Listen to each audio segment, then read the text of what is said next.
Les larmes de la reine. Ces larmes qui coulaient comme l'eau de la Seine ont encore réveillé mon altruisme. Ma plume crie au rythme de son attachement avec ses mots. Mais je vais l'écrire avec du civisme, même si c'est pour relater des mots. Mes sentiments ont atteint leur paroxysme. Je ne le ferai guère avec du sadisme, car nos reines sont sensibles. Et là-haut, partout où elles sont, nos esprits y sont. Je ne ferai jamais de saut concernant leur situation. Mais pourquoi ces larmes, là où je ne vois pas d'armes? Qu'est-ce qui les pousse à crier? Pourtant ils ne semblent pas brisés. Ont-elles besoin de motivation, du confort ou même de la protection? Mes reines, Ces femmes saines, mes reines, ces femmes belles, mes reines, nos fontaines, mes reines. nos dalles. Oui, je comprends.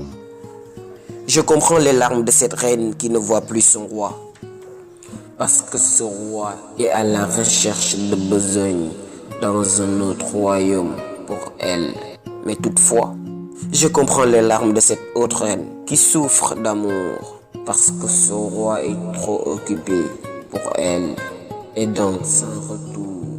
Je comprends les larmes de cette reine devant ses nombreux enfants. Celle qui ne voit pas de roi pour la soutenir, ni adjuvant. Je comprends les larmes de cette reine radieuse, mais qui souffre à l'interne d'une manière odieuse.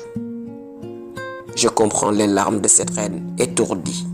Parce que tout simplement, son roi est assez con et sans confiserie. Je comprends les larmes de cette reine, ces larmes, les larmes de cette reine qui pleure sans cesse. Parce que tout simplement, son âme sœur est trop lâche. Je comprends les larmes de cette reine avec indignation. Parce que les sentiments de son roi étaient sans abnégation. In fine, je comprends toutes ces femmes qui pleurent pour une cause. Parce que cette cause était tout simplement leur unique dose. Comprenons les sentiments de nos femmes, de nos mères, de nos fiancées et de nos sœurs. Parce qu'elles ont des sentiments parfois qu'elles seules peuvent supporter. Et les larmes, leur seul secours. Je comprends.